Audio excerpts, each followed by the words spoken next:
mean, these things ain't bad. Look how thick that flange is.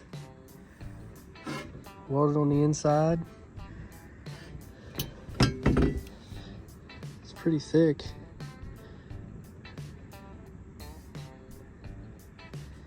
Pretty heavy duty. This is what I got now. You can see there's a repair down there.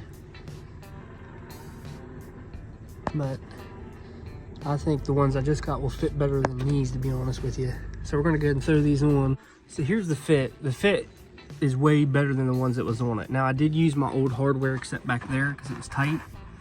And plus, I really don't know about these. I feel like they'd snap off. They have a 10mm head. They do go in. And it makes it nice because it has a smaller head because you can get it beside the header. As you can see, they're tight with these.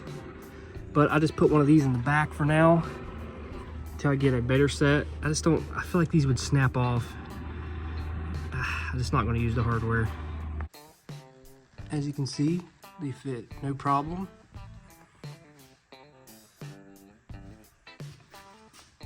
Works out perfect. But I hope you guys enjoyed this video. Make sure you give it a thumbs up, hit that subscribe button if you haven't yet. See you guys next time.